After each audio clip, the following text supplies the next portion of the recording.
आज की वीडियो बहुत ही इंपॉर्टेंट रहने वाली है क्योंकि आज हम सभी स्टॉक्स का रिव्यू करने वाले हैं। आज हम बात करेंगे एचएफसीएल की, पटेल इंजीनियरिंग की, अवेंटल की, अशोक लीलैंड की, टाटा पावर की, एनबीसीसी की, एनएलसी इंडिया की और भेल की। इसके साथ साथ आरबीएनएल, आईआरएफसी, इन जियो फाइनेंशियल सर्विस, इन सभी के बारे में आज हम चर्चा करेंगे। लेकिन उससे पहले मैं आपको कुछ बताना चाहूँगी। देखो, थोड़ा सा क्लियर इंडिकेशन दूंगी इन सभी स्टॉक्स के बारे में रिव्यू करते समय। सबसे पहली बात तो आपको ये समझनी है कि देखो, इस मार्केट से कौन जीत सकता है। इस मार्केट से वही जीत सकता है जिसे अपनी कैपिटल को बचाना आ गया। अब आप लोग है ना, एक रिटेल इन्वेस्टर हो। जो बड़े इन्वेस्टर हैं, जो करोड़ों में अपनी इन्वेस्टमेंट को करते हैं, उन लोगों को ये ध्यान देने की ज़रूरत है कि आप लोग उन लोगों से अपना कंपैरिजन ना करें।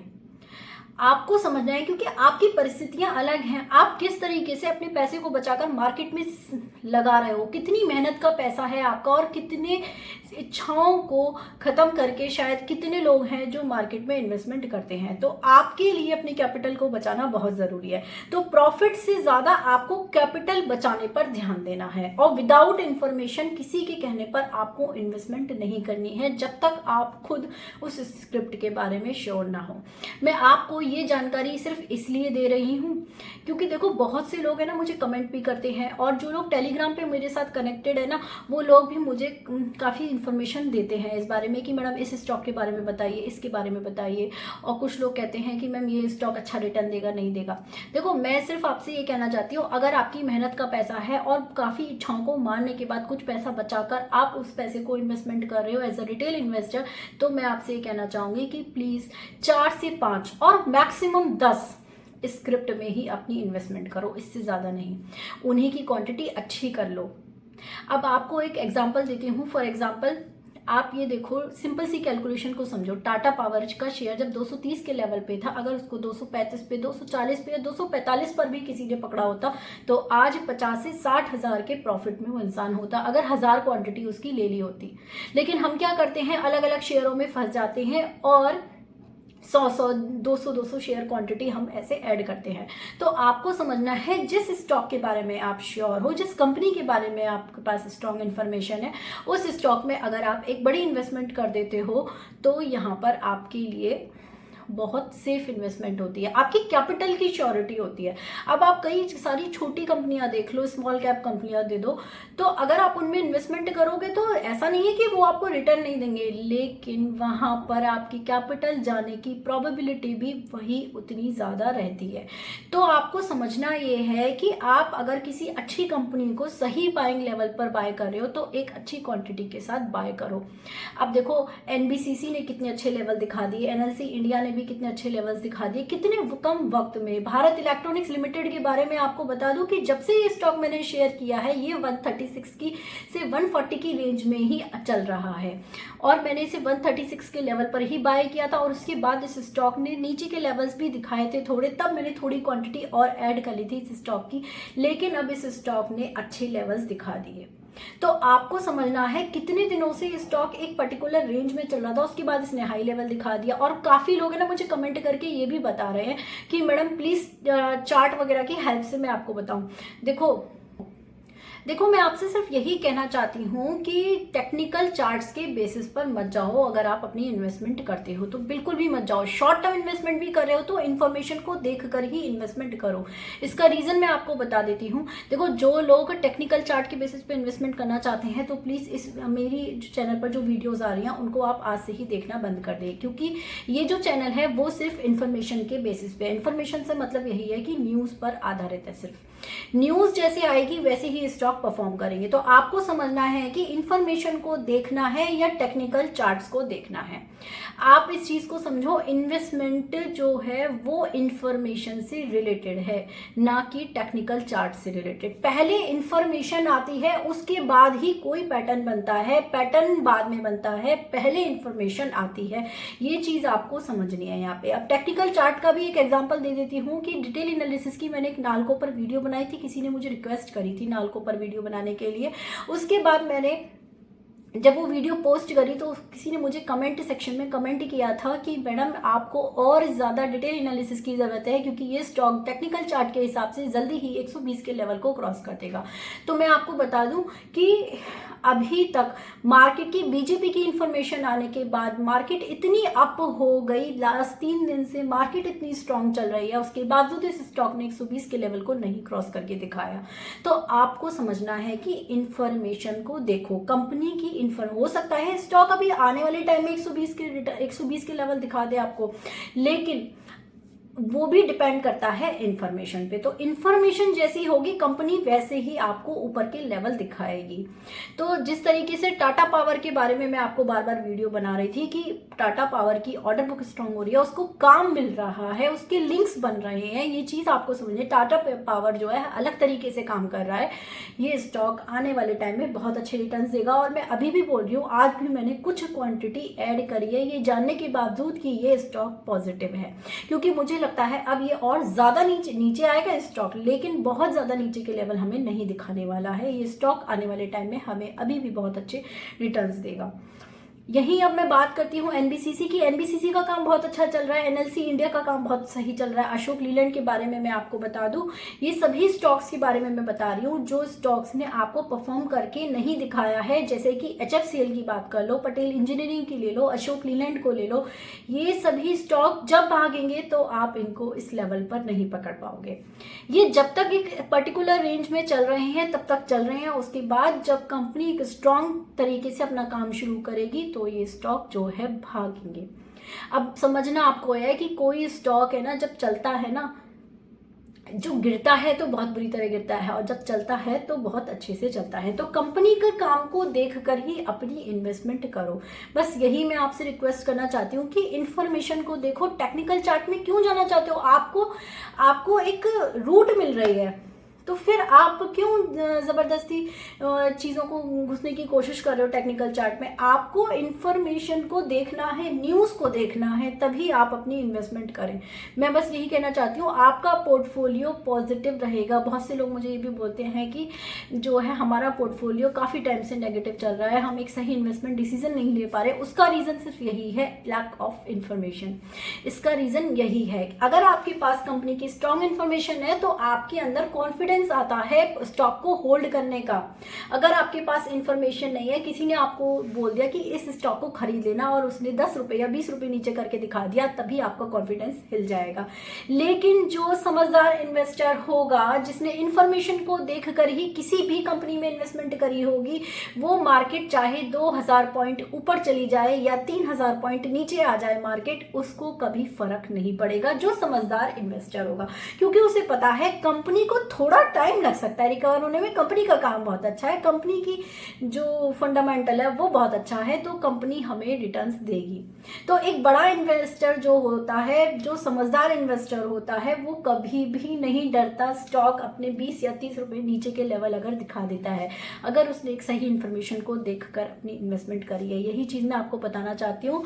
सबसे पहली बात अब मैं अवेंटल की करूंगी। अवेंटल क्यों? देखो, इन सभी स्टॉक्स ने अच्छी तेजी दिखा दी, उसके बाद मैं आपसे अवेंटल की बात कर रही हूँ। उसका रीजन भी सिर्फ यही है कि अवेंटल अभी जिस लेवल पर हमें दिख रहा है, ये आने वाले वक्त में नहीं मिलेगा। अभी ये स्टॉक किसी को नहीं अच्छा लग रहा होगा, मार्केट इतनी ऊपर चली गई है, उसके बाद भी इस स्टॉक ने नीचे के लेवल दिखा दिए। अब इस अवेंटल में मेरी थोड़ी सी बाइंग तो पहले से है, मैं पहले भी आपको बता चुकी हूँ, लेकिन अब इसमें मैंने फ्रेश बाइंग और की है। उसका रीजन सिर्फ यही है कि अभी ये जो बीजेपी की न्यूज़ आने के बाद ही इस स्टॉक में मैंने इन्वेस्टमेंट की है, क्योंकि इसके जो क्लाइंट्स हैं वो भारत इलेक्ट्रॉनिक्स लिमिटेड, भेल और काइंड ऑफ गवर्नमेंट सेक्टर से ही हैं। और सबसे बड़ी अवेंटल की बात ये है कि इनके पास 80% से ज़्यादा के जो ऑर्डर हैं वो गवर्नमेंट से हैं। तो यहाँ पर जो स्टॉक्स आपके गवर्नमेंट पॉलिसीज जिसको फेवर कर रही है ना, जिस स्टॉक्स को, उन स्टॉक्स में हमें आने वाले टाइम में बेहतरीन रिटर्न ज़रूर मिलेंगे। ये चीज़ आपको समझनी है। तो अवेंटल में अभी एक अपॉर्चुनिटी है। जब टाटा पावर में अपॉर्चुनिटी थी तब लोगों ने नहीं पूछा, अब लोग पूछ रहे हैं अब ले सकते हैं क्या? बिल्कुल भी नहीं। देखो, तेजी में अभी आप चुप रहो, जब आपके पास स्टॉक नहीं है तो नहीं है।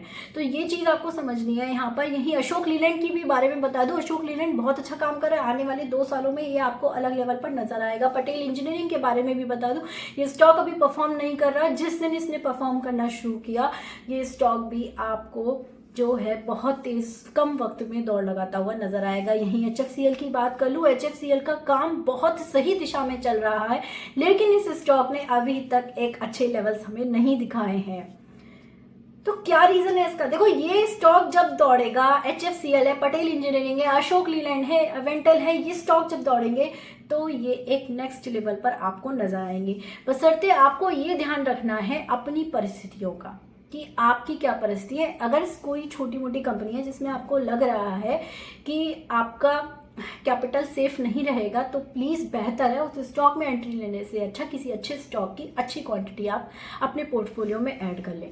तो ये चीज़ आपको समझनी है। यहाँ पर एक चीज़ और बताना चाहूँगी, जब स्टॉक है ना नीचे के लेवल्स पे होता है तो लोगों को अच्छे नहीं लगते वो स्टॉक्स, लेकिन जब वो परफॉर्म करना शुरू करते हैं तो लोग उसके बारे में सर्च करना शुरू कर देते हैं। जबकि तरीका ये है कि कंपनी की डिटेल, कोई भी कंपनी में इन्वेस्टमेंट करना चाहते हो तो उसकी जब तक डिटेल आपको नहीं पता है तब तक आप उसमें इन्वेस्टमेंट डिसीजन नहीं ले सकते एक कॉन्फिडेंस के साथ। अब आपको एक चीज और बताना चाहूंगी, देखो जब भी किसी स्टॉक में इन्वेस्टमेंट करो ना तो सिर्फ अपनी इन्वेस्टमेंट मत करो, उसके साथ ही अपने पेशेंस लेवल का भी इन्वेस्टमेंट हमें करना पड़ता है। ये भी आपको खुद को समझना पड़ेगा अपनी परिस्थितियों को देखकर। अब देखो थंबनेल पर जितने भी स्टॉक्स के नाम लिखे हुए हैं ना मैंने, इन सभी के बारे में मैं आपको बता दूं कि ये सभी स्टॉक जो है, जो गवर्नमेंट की पॉलिसी इनके फेवर में है, ये स्टॉक्स हमें आने वाली, ये एक छोटा सा इंडिकेशन मिल गया है हमें, एक तरीके से कहते हैं ना छोटा सा रॉकेट चला दिया है गवर्नमेंट ने। अब बता दिया है, इंडिकेशन दे दिया है कि हमें कहाँ इन्वेस्टमेंट करनी है।